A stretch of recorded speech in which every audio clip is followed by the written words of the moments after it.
ولم يكن له كفوا أحد. معزز مکرم احترام اور دیگر احباب گرامی، عزیز پیارے بچوں اور دوستوں اور ساتھ، اللہ سبحانہ و تعالیٰ کا ساتھ اس نے وعلیکم السلام ہمارے شیخ اسی طریقے سے ان کے ساتھ کے جن لوگوں نے قدم سے قدم ملایا ہے، دنیا کا سب سے بہتر کام جو ہے اس کے لیے آگے آئے. اللہ رب العالمین سے دعا ہے کہ بار الہ ان تمام لوگوں کو جو بھی ان کے ساتھ میں قدم سے السلام علیکم ورحمۃ اللہ. اللہ ان کے قدم کو استقامت نصیب فرمائے. سب سے پہلی چیز کہ اللہ کے رسول صلی اللہ علیہ وسلم نے فرمایا اذا مات الانسان انقطع عنه عمل الا من ثلاثة صدقة جارية او علم ينتفع به او ولد صالح يدعو له. دوستو، جب ہم اپنے گھروں کے اندر، ہم باہر نہیں جائیں گے، ابھی معاشرے میں نہیں رہیں گے، ہم صرف اپنے گھروں کے اندر کی بات کرتے ہیں.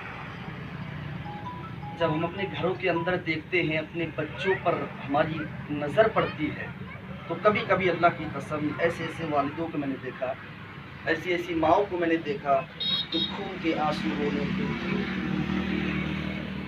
ہمیشہ بیچارے روتے رہتے ہیں کہ ہمارے بچے بگڑ گئے، ہمارے بچے ہمارے ہاتھوں سے چلے گئے. اس کی وجہ کیا ہے؟ اس کا سبب کیا ہے؟ اس کا سبب اور اس کی بنیادی وجہ یہ ہے کہ ہم نے اپنے بچوں کو صحیح معنوں میں اللہ اور اس کے رسول صلی اللہ علیہ وسلم کی جو تعلیم تھی اس سے ہم نے دور رکھا. اور دور کیوں رکھا؟ اس لیے ہمارے گاؤں کے اندر کوئی مدرسہ نہیں ہے. ہمارے گاؤں کے اندر کتنے اسکول کھل جاتے ہیں.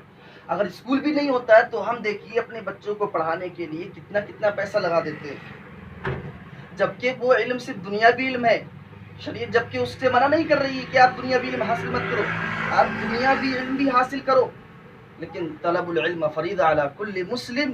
لیکن جو ضروری چیز یہ ہے، آپ انگلش میڈیم میں پڑھانے سے پہلے اپنے بچوں کو قرآن حدیث کی تعلیم تو دو.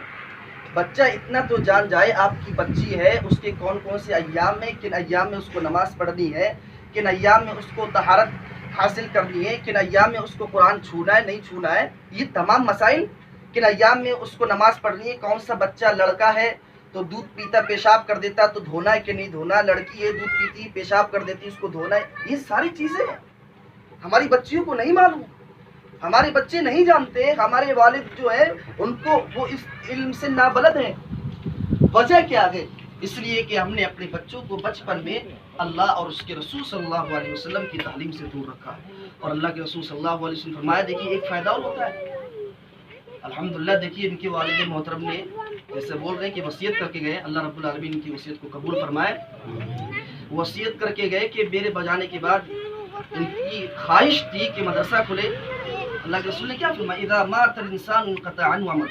انسان جب مر جاتا ہے، چلا جاتا ہے دنیا سے، بیچارہ بڑا مال دولت کما کر کے اپنے بچوں کے ہاتھ میں دے کر کے چلا جاتا ہے، لیکن کیا ہوتا ہے؟ کچھ ساتھ میں جاتا ہے، کچھ ساتھ میں نہیں جاتا ہے. وہی سونے جواہرات، سونا چاندی، سارا کا سارا مال بلڈنگ سب دنیا کے اندر، گاؤں کے اندر چھوڑ کر کے چلا جاتا ہے. اللہ کے رسول نے فرمایا صرف 3 چیزیں ساتھ میں جاتی ہیں. صدقۃ جاریہ، ایسا صدقہ جو اس نے کیا اس کے مرنے کے بعد لوگ اس سے فائدہ اٹھا رہے ہیں.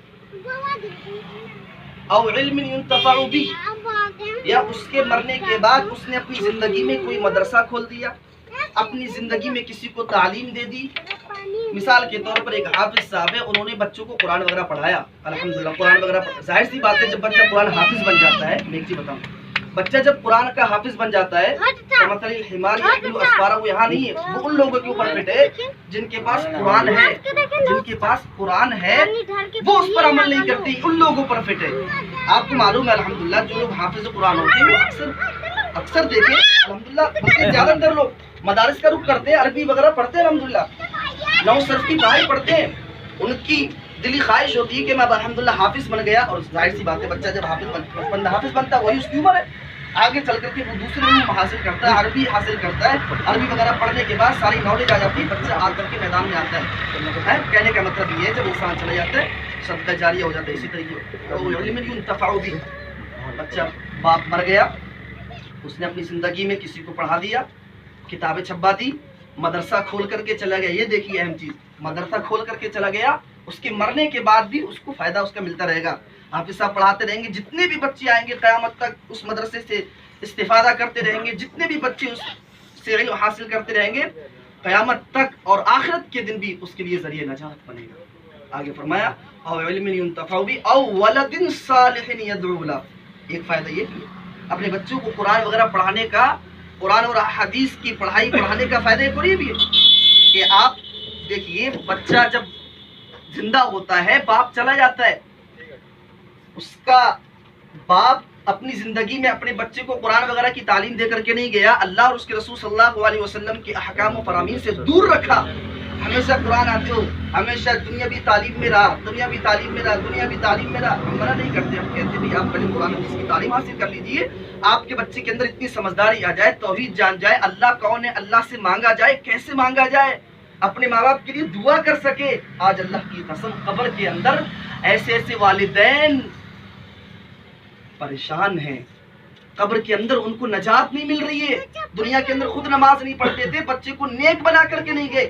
اگر قبر کے اندر پریشانی ہے، بچے کو اگر نیک اور صالح بنا کر کے چلے جاتے، عالم بنا کر کے چلے جاتے، ہم نہیں کہتے کہ عالم بنا لو کوئی بات نہیں، آپ اپنے بچے کو نیک تو بنا سکتے ہیں نا، توحید والا تو بنا سکتے ہیں، بچہ اتنا تو جان سکتا ہے میں اپنے ماں باپ کے لیے دعا کر سکوں، اور یدعو لہ یعنی کہ اپنے ماں باپ کے لیے میں دعا کر سکوں، بچہ آپ کے مرنے کے بعد آپ کی جنازے کی نماز پڑھا سکے۔ آپ بتائیے، جنازے کی نماز نہیں وہ اصل ہے، جنازے کی دعا، مرنے والے کے لیے دعا کی جاتی ہے، اصل یہ ہے۔ کیا ہم نے کبھی اپنے ماں باپ کے لیے نماز پڑھائی ہے؟ ہم انتظار کرتے ہیں عالموں کا، کیوں؟ اس کی وجہ کیا ہے؟ اس لیے کہ ہم نے علم حاصل نہیں کیا، جبکہ نماز پڑھانے کا زیادہ حقدار کون ہے جنازے کی؟ یا دعا کرنے کا حقدار کون ہے؟ کس کی حق دعا زیادہ قبول ہوتی ہے اپنے ماں باپ کے لیے؟ آپ کو معلوم ہے اولاد کی دعا زیادہ قبول ہوتی ہے اللہ کے پاس۔ ماں باپ کے حق میں سب سے زیادہ دعا کس کی قبول ہوتی ہے؟ اولاد کی۔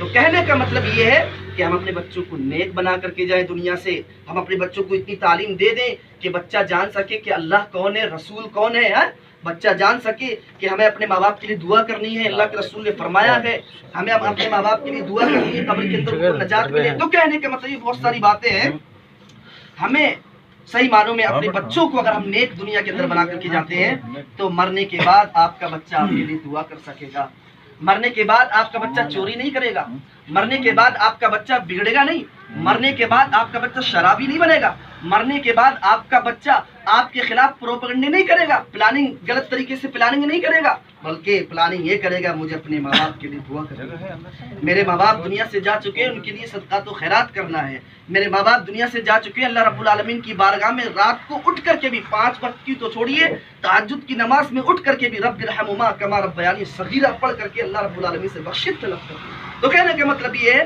کہ ہمیں اپنے ماں باپ کے لیے اگر دعا کرنی ہے حقیقت معنوں میں، یا ہمیں اپنے لیے دعا کروانی ہے اپنے بچوں سے، ہم چاہتے ہیں کہ دنیا کے اندر ہم جب تک زندہ رہے اور اس کے مرنے کے بعد بھی سکون اور اطمینان ہمیں قبر کے اندر ملے، حشر کے اندر ملے، تو دنیا کے اندر ہمیں اپنے بچوں کو طالب علم بنانا پڑے گا۔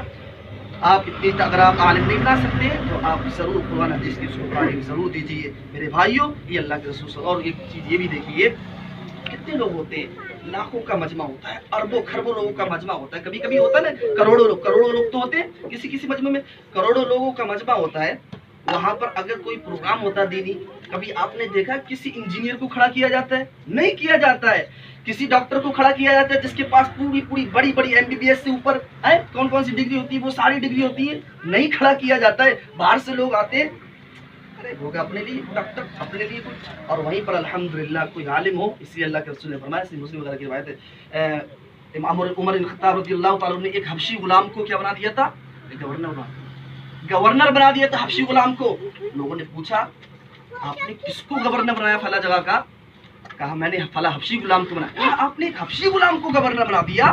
کہا ہاں اس لیے کہ اللہ کے رسول صلی اللہ علیہ وسلم کی حدیث ہے ان اللہ یرفع بهذا الكتاب اقواما خیرکم من تعلم القرآن وعلم، تم میں سب سے بہتر شخص وہ ہے جو قرآن کو سیکھے اور سکھلائے، اور کہا میں نے اس کو گورنر اس لیے بنایا ہے کیونکہ وہ اللہ اور اس کے رسول صلی اللہ علیہ وسلم کے احکام و فرامین کو زیادہ اچھے سے جانتا ہے، اس کے پاس نالج اچھی ہے۔ ان اللہ یرفع بهذا الكتاب اقواما ويضع به آخرین، اللہ سبحانہ و تعالیٰ اس قرآن کے ذریعے، اس کتاب کے ذریعے لوگوں کو بلندیاں بھی عطا کرتا ہے، جن لوگوں کو جو علم کے ساتھ عمل کرنے والے ہیں، جو عمل کرنے والے لوگ ہیں، اس کے ذریعہ قرآن کے ذریعہ اللہ ان لوگوں کو بلندی عطا کرتا ہے۔ بتائیے آپ دیکھیے لاکھوں لوگوں کا مجمع ہوتا ہے لیکن سلام اور مصافحہ عالم صاحب سے ملایا جاتا ہے۔ آپ اندازہ لگا سکتے ہیں، اگر چاہتے ہیں آپ کہ ہمارے بچے